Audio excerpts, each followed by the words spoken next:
Hi, welcome to Akilandeswari சமையல். இன்னைக்கு உங்கள் அகிலாண்டீஸ்வரி சமையல்ல சாப்பாட்டுக்கு போட்டு சாப்பிட்ற மாதிரி தான் மல்லி சட்னி அரைக்க போறோம். மல்லி சட்னி வந்து மத்தியானம் லஞ்சுக்கு சாதத்துக்கு போட்டு சாப்பிட்ற மாதிரி அரைச்சோம்னா நைட்டு இட்லி தோசைக்கும் இந்த சட்னி சூப்பராக இருக்கும். வாங்க எப்படி செய்யறதுன்னு பார்க்கலாம். அதுக்கு ஒரு கடாயை சூடு பண்ணிட்டு 2 ஸ்பூன் எண்ணெய் ஊற்றிக்கலாம்.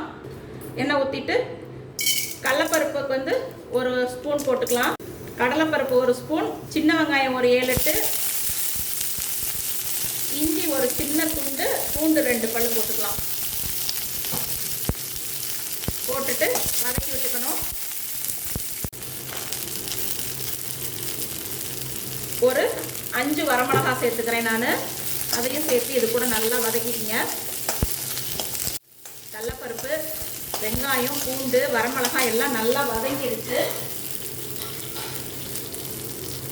இப்போ நான் ஒரு கட்டு அளவுக்கு மல்லித்தலை எடுத்து இந்த மாதிரி கட் பண்ணி அலசி சுத்தம் பண்ணி எடுத்து வச்சுருக்கிறேன். அதையும் சேர்த்துக்கலாம்.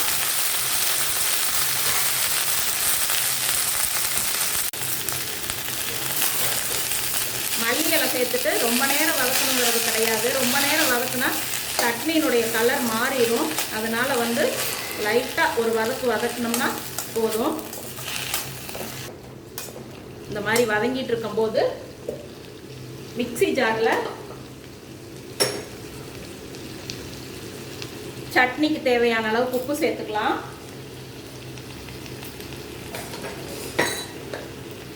நம்ம வந்து சட்னிக்கு தேவையான அளவுக்கு புளி சேர்த்துக்கலாம். அவ்வளோதான். தேங்காய் வந்து ஒரு கைப்பிடி அளவுக்கு சேர்த்துக்கலாம். சட்னிக்கு இந்த அளவுக்கு தேங்காய் சேர்த்துக்கலாம். சும்மா ஒரு 2 டேபிள் ஸ்பூன் சேர்த்துனீங்கன்னா போதும். ரொம்ப தேங்காய் சேர்த்துனீங்கன்னா மல்லி சட்னியுடைய வாசம் போயிடும்.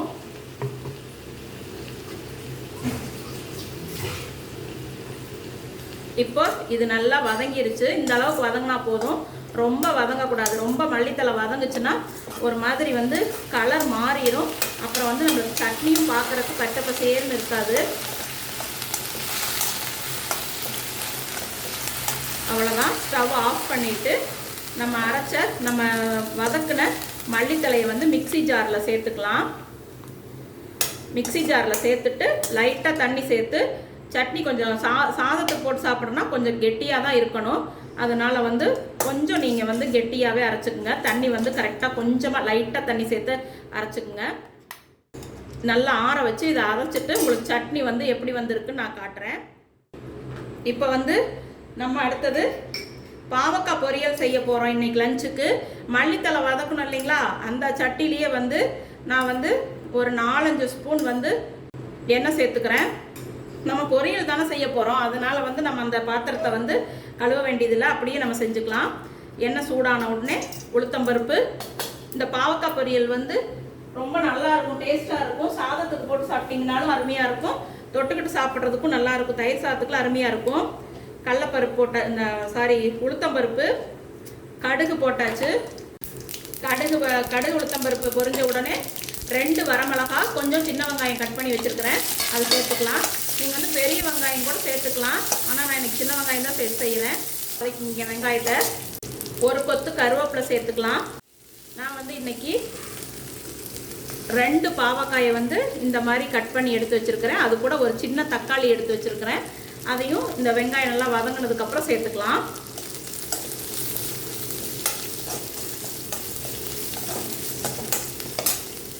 இப்போ வந்து பாவக்காயும் தக்காளி எல்லாம் ஒன்றா சேர்த்துக்கலாம். சேர்த்துட்டு நல்லா வதக்கி விடுங்க.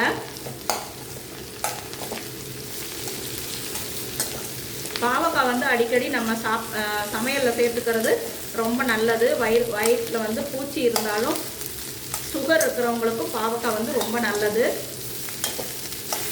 நல்லா ஓரளவுக்கு இந்த மாதிரி வதக்கிட்டு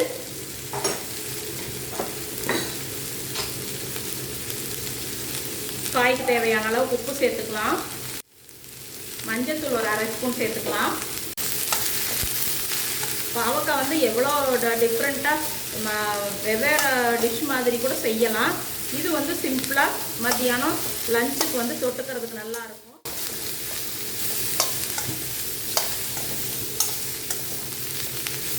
கொஞ்ச நேரம் பாவக்காய் வந்து ஒரு 5 நிமிஷம் இப்படியே நல்லா வதங்கட்டும்.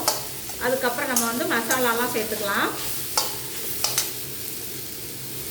அடுப்பை வந்து மீடியம் ஃப்ளேமில் வச்சுட்டு இந்த மாதிரி கொஞ்சம் நேரம் வதங்கட்டும், அப்படியே விட்டுருங்க.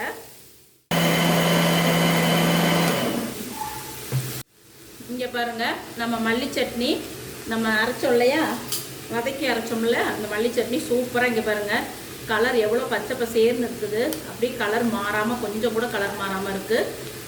இப்போ நம்ம மல்லி சட்னி ரெடி ஆகிடுச்சு, அரைச்சி எடுத்தாச்சு. அடுத்து பாவக்காய் பொரியெல்லாம் ரெடி பண்ணிக்கலாம். பாவக்காய் வந்து இப்போ கொஞ்சம் நல்லா வதங்கி வந்திருக்கு. இந்த டைமில் வந்து நம்ம வந்து சாம்பார் தூள் சேர்த்துக்கலாம் லைட்டாக. ஏன்னா வரமிளகா வேறு 2 சேர்த்துருக்குறோம், அதனால் காரத்துக்கு தகுந்த மாதிரி சின்ன ஸ்பூனில் ஒரு 1.5 ஸ்பூன் சாம்பார் பொடி சேர்த்துக்கலாம். லைட்டாக பெருங்காயம் சேர்த்துக்கலாம். அவ்வளோதான் பாவக்காய்க்கு. கடைசியாக ரெடி ஆனதுக்கப்புறம் கொஞ்சோண்டு சர்க்கரை சேர்த்துக்கலாம். சாம்பார் பொடி சேர்த்துட்டு பெருங்காயம் சாம்பார் பொடியும் சேர்த்துனோடனே நல்லா வதக்கிட்டு பாவக்காய் வேகிற அளவுக்கு லைட்டாக தண்ணி தெளித்து ஒரு மூடியை போட்டு மூடி வச்சிடணும். பாவக்காய் ரெடி ஆன உடனே நான் காட்டுறேன் உங்களுக்கு. இங்கே பாருங்கள், நான் வந்து சும்மா ஒரு 1/2 டம்ளர் அளவுக்கு தண்ணி சேர்த்துருக்குறேன் பாவக்காய்க்கு. பாவக்காய் வெந்து வரணும் இல்லைங்களா, அதுக்காக நான் அந்த தண்ணி சேர்த்துருக்குறேன். இதை வந்து இப்படியே ஒரு மூடியை போட்டு மூடி வச்சிடலாம். பாவக்காய் ரெடி ஆனதுக்கப்புறம் நல்லா வெந்து கொஞ்சம் நல்லா திக்காக சுருண்டு வந்ததுக்கப்புறம் கடைசியில் வந்து கொஞ்சம் சர்க்கரையும் தேங்காயும் போட்டுக்கலாம். பாவக்காய் வெந்து வந்ததுக்கப்புறம் எப்படி வந்துருக்குன்னு பார்க்கலாம். இங்கே பாருங்கள், நம்ம பாவக்காய் வந்து நல்லா வெந்து ரெடி ஆயிடுச்சு. இப்போ வந்து பாவக்காய் வந்து கசப்பாக இருக்கும் இல்லைங்களா, அதுக்காக சும்மா ஒரு ஸ்பூன் சர்க்கரை சேர்த்துக்கலாம். சுகர் இருக்கிறவங்க நீங்கள் சர்க்கரை சேர்க்க வேண்டாம். 1/2 கைப்பிடி அளவுக்கு தேங்காய் சேர்த்துக்கலாம். சேர்த்துட்டு நல்லா மிக்ஸ் பண்ணி விட்டுக்குங்க.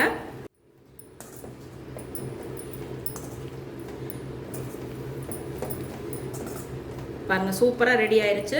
இது வந்து நம்ம சாம்பார், ரசம், தயிர் எல்லாத்துக்குமே தொட்டு சாப்பிட்றதுக்கு ரொம்ப அருமையாக இருக்கும். நம்ம செஞ்ச மல்லி சட்னியும் பாவக்காய் பொரியலும் மத்தியானம் லஞ்சுக்கு இன்னைக்கு சூப்பராக ரெடி ஆயிடுச்சு. இந்த கொத்தமல்லி சட்னியும் பாவக்காய் பொரியலும் உங்களுக்கு பிடிச்சிருந்ததுன்னா நீங்களும் இந்த ரெசிபியை செஞ்சு பார்த்துட்டு என்னுடைய அகிலாண்டீஸ்வரி சமையலுக்கு லைக் பண்ணுங்கள், ஷேர் பண்ணுங்கள், சப்ஸ்கிரைப் பண்ணுங்கள், மறக்காமல் கமெண்ட் பண்ணுங்கள். தேங்க்யூ.